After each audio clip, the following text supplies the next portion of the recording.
आज देखंतु मुझे कौन कर आज टिके मु हमर जे परंपरा अछि ताकू नै गोटे वीडियो बनैछि। एठी मु किछि खीर नैछि आको फुटिबा पई छाडी दबा। आ गोटे नैछि आ पानी देबी 2 कप पानी देछि। जेते के हमें चुना दबा तार माने चावल चुना तार हमें डबल पानी दबा। डबल ठारू टिके कम नेबे। एठी 2 चम्मच चीनी नेछि आपण चीनी न ने भी हे परिबो। आके दे देबा आको हमें फुटिबा पई छाडी। एठी मु किछि चावल चुना रखिछि जे माने जति के पानी देछि तार आधा ठारू टिके अधिक मु चावल चुना नेछि।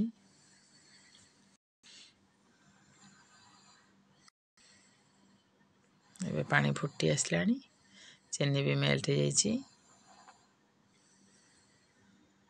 एपटे खीर भी टिके फुटी आसिकी बहलिया हो जाओ तारि भितरे मु अबे चुना को नेकी आदरे जंती नेबी। आदरे मु आ किछि पकेनी केवल चीनी लुण पकेछि।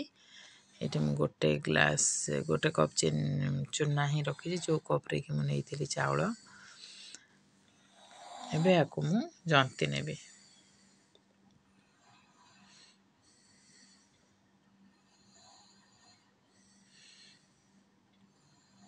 चुना जंती गला बेले तार कलर टिके चेंज हो जाए तादर आमे जानि परिबा चुना जंती गला तार टिके फेडेड कलर आस जाए व्हाइटनेस टा कमी जाए।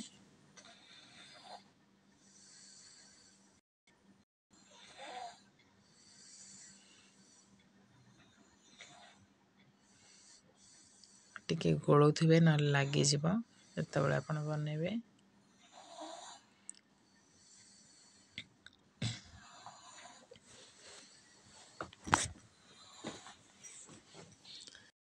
एठी खीर को टिके मझरे मझरे गोळै नउची आ भितरे हमर जंता भी हेइ जिवो।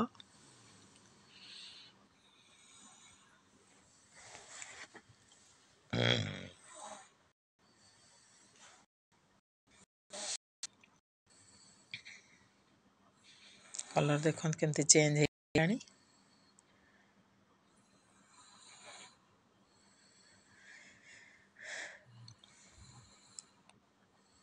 एबे देखन केमती एटा चेंज हेछि तो थै गलानी जन को टिके छाडा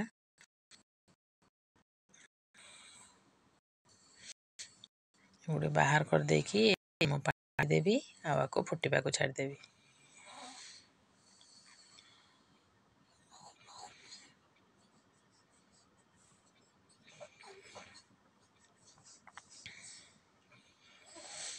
एबे गैस लगे कि ए कड़े रे मु पानी दे देछि।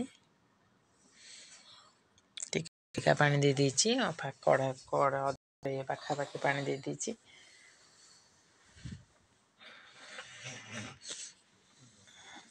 एबे हमें एथिरे छोटो छोटो एमते बड़ी नबा।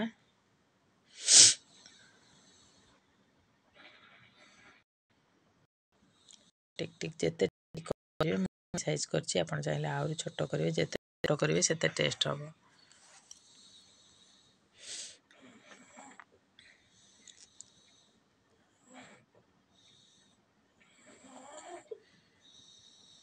जेमती खीर साकर हुए सेमती छोट छोट टाइप रो हमें एथिरे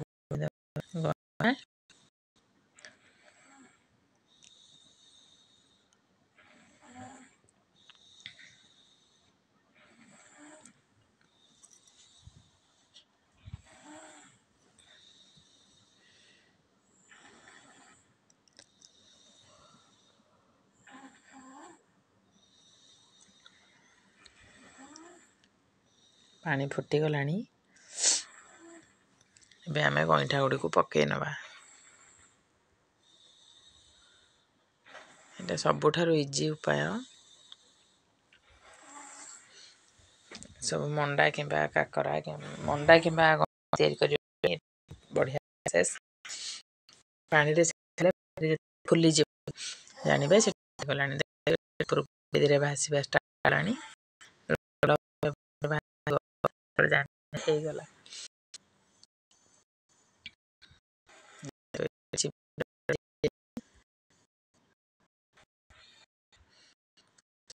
ହେଇଗଲାଣି। ଆମେ ପାଣି ନେବା।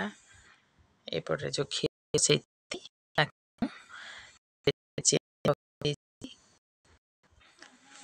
ମୁଁ ଏଠି 2ରୁ 5 ଚାମଚ ଚିନି ଦେଇଛି। ଏଇଟା 1/2 ଲିଟର କ୍ଷୀର ନେଇଥିଲି। ଇଏ କମିକି ଆହୁରି ଅଧା ପାଖାପାଖି କମିଯାଇଛି। ଏଠି ଗଇଁଠା ବି ପ୍ରସ୍ତୁତ ହେଇଯାଇଛି। ଆକୁ ଟିକେ ଛାଣି ନେବା। ଆକୁ ଡାଇରେକ୍ଟ ପକେଇବାନି, ଟିକେ ଆମେ ଥଣ୍ଡା ପାଇଁ ଛାଡ଼ିଦେବା। ଦ୍ୱାରା କି ଟିକେ ଟାଣ ହେଇଯିବ। ସାଙ୍ଗେ ସାଙ୍ଗେ ପକେଇଲେ ତା ଦେହରେ ଖୋଲି ଯାଇପାରେ। ସେଥିପାଇଁ ଟିକେ 5 ମିନିଟ୍ ନୁହେଁ 2 ମିନିଟ୍ ପର୍ଯ୍ୟନ୍ତ ଖୋଲିଦେଲେ ବି ହେଇଯିବ।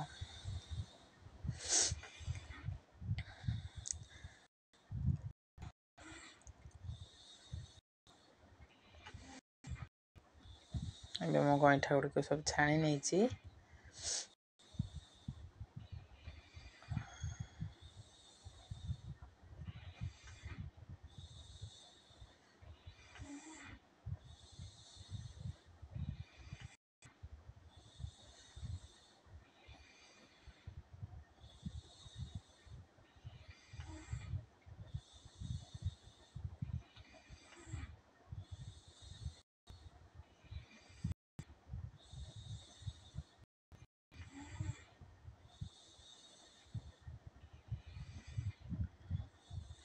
ଏବେ ଆମକୁ ପକେଇ ନେବା।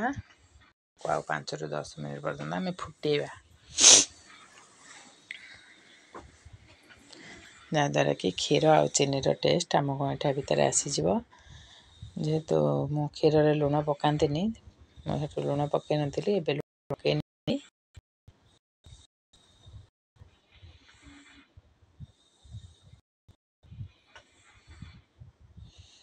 ଟିକେ ଗୁଜୁରାତି ଗୁଣ୍ଡ ଦେଇଦେବା।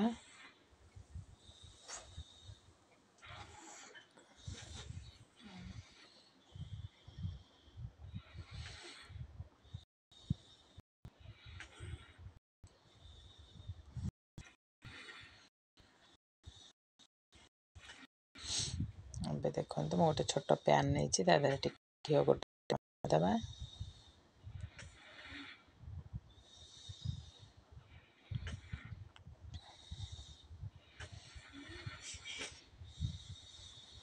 ଏଥିରେ 1/2 ଚାମଚ ଠାରୁ ଟିକେ ଅଧିକା ମୁଁ ନେଇଛି ଚିନି। ଚିନିକୁ ଟିକେ ଲାଲ ହେବା ପାଇଁ ଛାଡ଼ିଦେବା। ଚିନି ଟିକେ ଉଠିଗଲେ ଏଥିରେ ଆମେ କିଛି ନେବା।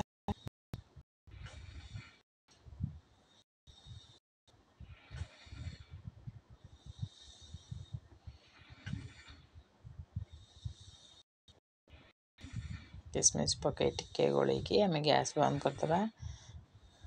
ତାକୁ ଆମେ ଆମ କ୍ଷୀରିରେ ଢାଳିଦେବା।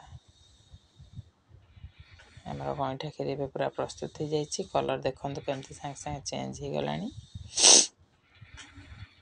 ଏବେ ପ୍ରସ୍ତୁତ ହୋଇଗଲା ଗଇଁଠା କ୍ଷୀରି ବା କ୍ଷୀର ଗଇଁଠା। ଆପଣମାନେ ନିଶ୍ଚିନ୍ତ ଥରେ ଟ୍ରାଏ କରିବେ। କେମିତି ଲାଗିଲା ନିଶ୍ଚିନ୍ତ ଜଣାଇବେ।